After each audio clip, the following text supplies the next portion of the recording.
Contohnya saya mau ngasih contoh yang sering banget ditanyain, yaitu trading for living. Tujuannya trading for living. Ini sering banget ditanyain. Pertanyaan selanjutnya, cost livingnya berapa?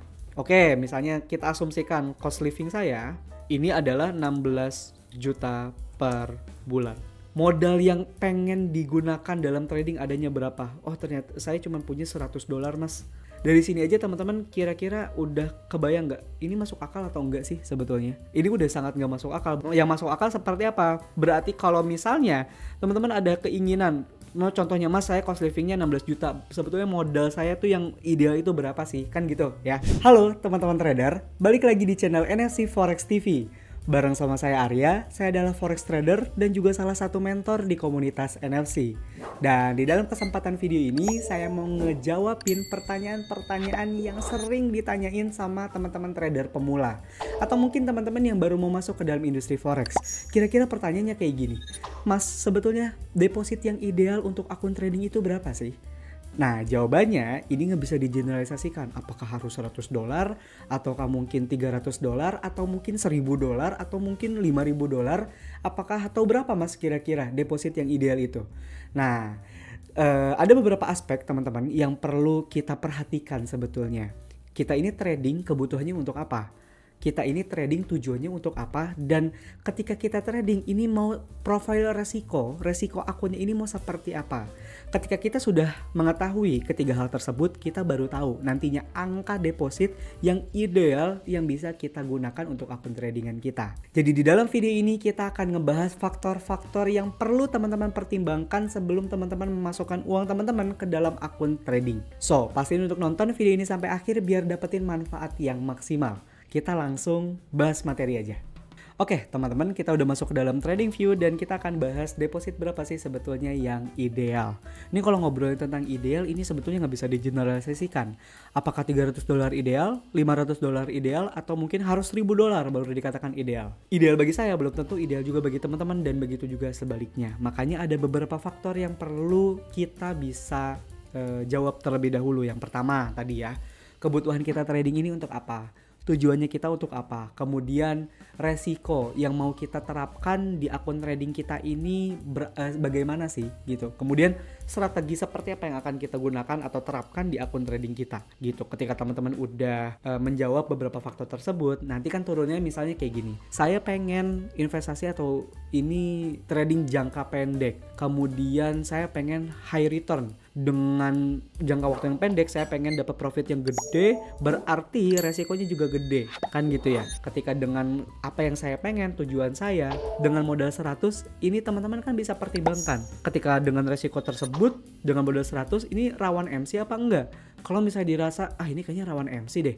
berarti kan teman-teman dengan $100 ini nggak ideal, berarti harus ditambahkan. Oke, mungkin $200 bisa survive nggak nih kalau misalnya ada beberapa hal yang tidak kita inginkan, misalnya hit SL atau mungkinnya SL beruntun, ini kira-kira akunnya survive apa enggak atau kuat apa enggak nahannya. Kalau misalnya dirasa ini kayaknya nggak kuat nih, berarti teman-teman perlu naikkan atau berarti perlu nambah deposit yang lebih gede lagi. Tapi kalau dirasa saya profil resikonya santai banget kok, kecil kok, jadi dengan $100 misalnya udah aman gitu ya, itu berarti ideal bagi teman-teman. Jadi jawabannya seperti itu. Kita coba masuk ya ke poin yang pertama. Yang pertama itu adalah kelola resiko ya, resiko. Setiap trader ini perlu tahu sebetulnya berapa besaran yang mereka atau yang kita resikokan dari uang yang kita punya. Kebanyakan kan kita cuman naruh transaksi aja gitu ya. Kita cuman entry aja. Kita hit TP, kita hit SL, terus setting volume. Kita nggak tahu tuh, kita nggak kebayang. Misalnya saya pakai balance $100 gitu ya. Terus saya entry satu transaksi dengan lot misalnya 0,05 gitu. Udahlah pakai 0,05. Pertanyaannya kan, teman-teman tahu nggak kalau misalnya dengan lot 0,05 tersebut ketika hit TP dapatnya berapa dolar, ketika hit SL minusnya berapa dolar. Bisa jadi dengan lot 0,05 ini dengan lebar area yang teman-teman ambil, ini bisa jadi 50% dari balance teman-teman loh. Gitu. Jadinya gede banget. Berarti cuma butuh 2 kali SL beruntun, teman-teman MC gitu kan. Nah, teman-teman perlu tahu berarti meresikokan dulu ini dari persentase, lebih baik dari persentase balance yang teman-teman punya. Contohnya, kalau di komunitas NFC kita biasanya merekomendasikan untuk teman-teman pemula ini di 2% gitu ya. Jadi kita biasanya merekomendasikan maksimal risk Ini 2% dari balance. 2% dari balance. Contohnya misalnya, teman-teman memiliki balance $100. Berarti 2% dari $100 ini $2. Oke. Berarti ketika teman-teman hit SL atau transaksi teman-teman hit SL, kita minus $2. Ketika hit TP, ya teman-teman plus $2. Kan seperti itu. Nah, dengan kita mengetahui 2% dari balance ini, berarti teman-teman tahu, oh tadi ya kalau hit SL saya cuma minus $2, kalau hit TP ya saya plus $2. Berarti kan teman-teman bisa memperhitungkan, kalau misalnya dengan balance $100 gitu ya, terus misalnya saya cuma meresikokan $2, kalau mau MC ini susah. Kenapa? Karena saya perlu 50 kali SL beruntun baru saya MC. Itu cuma $2 dari $100, berarti $2 MC gitu kan. Gitu, itu baru 50 kali SL beruntun, ini baru MC. Wah, berarti ini aman banget. Tapi kalau misalnya dibalik, misalnya teman-teman pakai resikonya saya mau 20% dari balance, berarti sekali dapat misalnya $20 gitu ya. Ini juga $20. Berarti kalau misalnya meresikokan $20, ketika satu kali hit SL teman-teman minus $20, hit TP juga $20. Berarti cuma butuh 5 kali SL beruntun teman-teman MC. Kebayang jadinya kira-kira kayak gitu ya untuk mengelola resiko. Itu makanya pentingnya. Makanya mendingan ketika teman-teman membuka sebuah transaksi, atur lot teman-teman sesuai dengan resiko dari balance yang teman-teman miliki.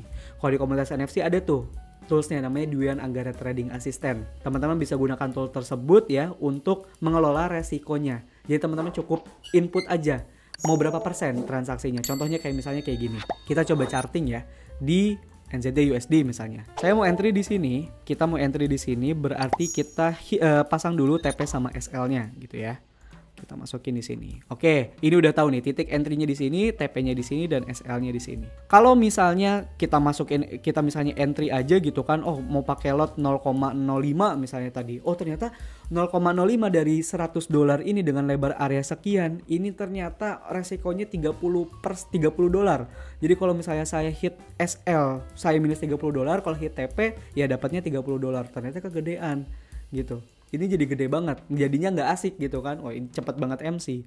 Tapi kalau teman-teman menggunakan 2% berarti ketika ini harga, contoh ya, saya coba kasih simulasinya, misalnya harga kejemput nih masuk ke dalam sini, kemudian running hit TP sini. Oh berarti teman-teman dapat tadi. Kalau ini kita balikin ke normal di 2%, ini 2% juga, yang atas ini juga 2%. Berarti ketika hit TP1 teman-teman dapat nih di sini $2 gitu ya. Kemudian harga ternyata naik lagi. Harga melanjut sampai ke TP 2 misalnya. Teman-teman dapat lagi. Teman-teman dapatnya berapa? Dapatnya berarti double, 4 dapatnya di sini. 4 gitu. Kemudian habis itu ternyata nggak kuat dia sampai ke TP3 hit SL. Teman-teman cuman minus 2. Jadi seperti itu. Nah, dengan profil resiko dengan persentase dari balance ini jadi lebih kebayang. Kita nggak perlu pusing lagi. Lotnya harus pakai berapa, nanti teman-teman bisa menggunakan Dwian Anggara Trading Assistant. Jadi kita tinggal sesuaikan dengan resiko yang kita mau. 2% dari balance kayaknya kekecilan mas. Ya udah, pakai 5% misalnya. 5% dari balance dari $100 kan berarti dapat $5 gitu. Oh, $5 kayak kurang oke mas. 10% deh. Ya udah 10%. $10 misalnya, berarti cuman butuh 10 kali SL beruntun teman-teman MC. Kira-kira teman-teman cocok nggak dengan profil resiko tersebut? Kalau misalnya dirasa cocok ya teman-teman bisa lakukan. Tapi itu kan high risk jadinya kan. Tapi kalau teman-teman tidak cocok ya teman-teman bisa menggunakan 2% atau mungkin 3% gitu ya. Atau mungkin 5% gitu. Itu balik lagi ke kenyamanan diri kita masing-masing. Itu yang pertama, resiko dari balance ya, pakai persentase. Oke, kemudian yang kedua ini yang teman-teman perlu tahu juga mengenai tentang tipe akun. Yang perlu teman-teman ketahui adalah mengenai tentang tipe akun. 2 titik, tipe akun dan lot. Nah, ini beberapa video sebelumnya saya udah pernah bahas nih mengenai tentang lot ya. Kita coba matiin dulu. Nah, mengenai tentang tipe akun dan lot. Ada tipe akun itu ada yang pertama normal, mikro, dan makro. Ya, ada 3. 1 normal, kemudian 2 mikro, ketiga makro. Nah, normal ini berarti satu lot paling kecilnya, satuan paling kecilnya. Kalau misalnya mikro ini berarti 0,1 lot, berarti yang makro ini 0,01 satuannya, yang paling kecilnya, satuan terkecilnya ya. Lot ini nanti akan apple to apple atau dia akan berkorelasi dengan harga pipsnya. Jadi di dalam trading kan teman-teman tahu ya, ada yang namanya pergerakan pips, pergerakan harga. Kalau dengan satu lot, satu pips ini sama dengan $10. Kalau misalnya di mikro, satu pips ini sama dengan $1, berarti satu pips di mikro, di makro, sorry, kebalik teman-teman. Ini harusnya mikro, ini harusnya makro. Kalau di mikro, ini satu pipsnya dihargain $0,1 gitu setiap per pipsnya. Nah tadi kan jadinya kelihatan, misalnya teman-teman entry di sini tadi, kita coba hitung aja 11 pips, taruhlah misalnya 12 pips gitu ya. Ini adalah 12 pips. Dengan lebar area segini, kira-kira dengan lebar area 12 pips, kalau teman-teman menggunakan lotnya 1, berarti resiko yang akan teman-teman tanggung ini $120. Dengan 12 pips, kalau misalnya teman-teman pakai satu lot, ini $120. Bayangin kalau misalnya teman-teman cuma pakai balance-nya $100, tapi pakai satu lot, ya nggak bakalan bisa. Ini minus, yang ada teman-teman ngutang kan akhirnya. Atau mungkin teman-teman pakai 12 pips, pakainya misalnya 0,1 lot. Kira-kira kegedean nggak? Kita cek aja, berarti kan satu, berarti teman-teman dapat $12 gitu ya. Meresikokan $12. Meresikokan $12. Kira-kira $12 dari $100 ini berarti 10%. Meresikokan berarti 10%. Jadi ketika hit SL teman-teman minus $12, hit TP plus $12. Jadi kan kayak gitu aja sebetulnya. Nah, jadi seperti itu. Ini kira-kira korelasinya antara lot dengan resiko yang kita ambil juga seperti itu. Gitu. Makanya kita perlu tahu dulu nih resikonya mau berapa persen. Dan tipe akunnya yang mau kita ambil apa. Kalau misalnya balance-nya gede, ya teman-teman bisa menggunakan makro atau normal gitu ya. Kalau udah gede banget sih normal. Udah ribuan dolar itu normal oke. Tapi kalau misalnya akunnya masih ratusan dolar, better saran saya menggunakan mikro ya. Pakai yang 0,0 aja. Entah itu 0,01, 0,02 gitu kan. Nah, ini disesuaikan dengan balance, risk balance persentase yang kita mau. Oke, jadi dengan bahasan kita dua ini dari resiko dan tipe akun dan lot, setelah kita menentukan sebetulnya berapa yang ideal bagi kita, yang aman yang kita mau, kita baru bisa depositnya besarannya berapa sih yang cocok untuk kita. Yang selanjutnya ini ada dari sisi tujuan, oke? Dari sisi tujuan. Ini kan kita kan tujuan trading ini banyak. Ada yang tujuannya mungkin untuk tambahan, atau mungkin ada yang misalnya mau untuk ngecover kehidupan bulanan mas gitu ya, saya udah mau berhenti kerja kayaknya mau full trading aja, full time trading aja gitu. Atau mungkin ada yang untuk jangka panjang kayak tabungan hari tua, untuk tabungan anak nanti di masa yang akan datang gitu kan. Ini banyak banget. Contohnya saya mau ngasih contoh yang sering banget ditanyain, yaitu trading for living. Tujuannya trading for living. Ini sering banget ditanyain. Pertanyaan selanjutnya, cost livingnya berapa? Oke, misalnya kita asumsikan cost living saya per bulan dengan keluarga misalnya, ini adalah 16 juta per bulan. Modal yang pengen digunakan dalam trading adanya berapa? Oh ternyata saya cuma punya $100 mas untuk investasi yang bisa saya gunakan sekarang untuk ngecover 16 juta ini. Dari sini aja teman-teman kira-kira udah kebayang nggak ini masuk akal atau enggak sih sebetulnya? Ini udah sangat nggak masuk akal. Berarti kalau 16 juta berarti kan ini $100 ini kan sama dengan 1,6 juta. Berarti untuk ke 16 juta ini butuh 10 kali lipat. Kita baru 10 kali lipatkan modal kita untuk bisa ngecover dari cost living yang kita mau. Ini tujuannya terlalu tidak masuk akal. Menurut saya seperti itu. Yang masuk akal seperti apa? Berarti kalau misalnya teman-teman ada keinginan contohnya Mas, saya cost livingnya 16 juta. Sebetulnya modal saya tuh yang ideal itu berapa sih? Kan gitu ya. Yang ideal itu kita asumsikan aja lah. Investasi atau instrumen investasi ini masuk akal atau normalnya atau amannya rata-rata ini grow 5-10% per bulan. 5-10% per bulan. Ini udah bagus banget. Udah luar biasa bagus banget. 5-10% per bulan. Nah, kalau bisa teman-teman lihat berarti kita taruhlah asumsikan 10%. 10% berarti grow-nya 16 juta. 16 juta itu 10% berarti dari 160 juta. Modal yang aman atau yang masuk akal, yang ekspektasinya masuk adalah teman-teman harus punya 160 juta sebagai modal. Teman-teman baru bisa trading for living kalau misalnya cost livingnya 16 juta. Kan cost living orang beda-beda nih gitu. Jadi nggak bisa teman-teman pakai misalnya cuman cost livingnya berapa, misalnya cost livingnya 6 juta gitu, atau mungkin cost livingnya misalnya 6 juta gitu kan, cuman punya $100, ya itu berarti berkali lipat dari modal, which is ya mungkin bisa aja teman-teman dapetin, tapi tadi itu dia balik lagi ke resikonya, pasti resikonya gede banget. Itu antara MC ya, kalau nggak grow-nya grow banget makanya bisa sampai 6 juta itu kan, ya itu antara itu. Tapi kalau misalnya kita udah mentujukan investasi untuk living, untuk hidup, berarti kita butuh resiko yang terjaga gitu, dan semuanya juga masuk akal atau make sense gitu ya. Jadi kayak gitu tadi, cost livingnya 16 juta berarti kita asumsikan aja, oh ini saya ekspektasinya 5-10% ini grow per bulannya. Berarti saya butuh berapa modalnya? Oh berarti 160 juta. Berarti 160 juta ini berapa? Berarti ya $10.000.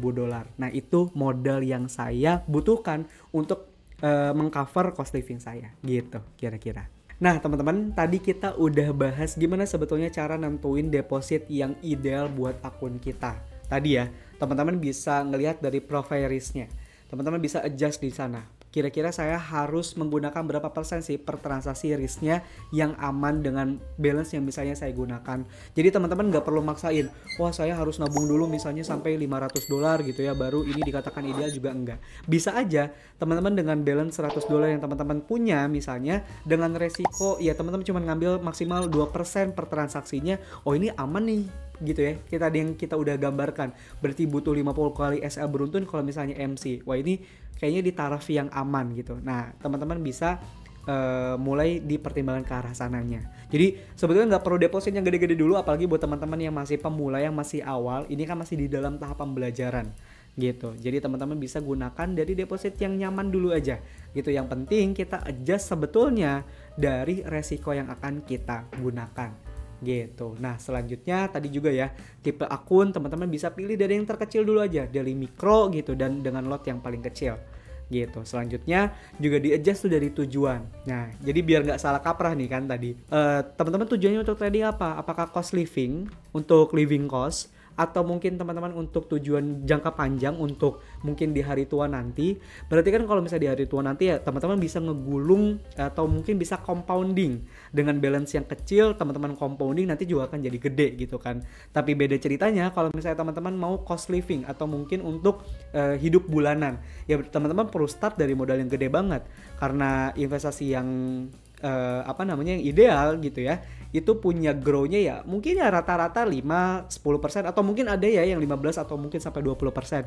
Nah itu teman-teman hitung kira-kira butuh modal berapa sih kalau misalnya grow sekian itu dapat di cost living teman-teman gitu. Jadi tidak bisa tuh ratusan kali lipat per bulannya dapat sekian, ya itu berarti risknya gede banget. Mungkin bisa aja terjadi, mungkin saya bisa kok Mas mungkin 100% gitu, saya cuma punya modal sekian, di BP kan sama saya jadi 100% dia berkali lipatnya profitnya, ya bisa aja, tapi pasti risknya gede banget. Nah itu kan jadinya nggak asik gitu ya. Kita butuh investasi atau trading dengan resiko yang nyaman buat diri kita juga, jadi biar psikologi kita nggak terganggu gitu teman-teman. Oke teman-teman, boleh share tanggapan teman-teman mengenai tentang video ini di kolom komentar di bawah, dan pastiin untuk like video ini dan subscribe NFC Forex TV biar dapetin edukasi lanjutan di video-video berikutnya. Dan pastiin juga untuk share video ini ke teman-teman yang membutuhkan di luaran sana. Sampai ketemu di video berikutnya.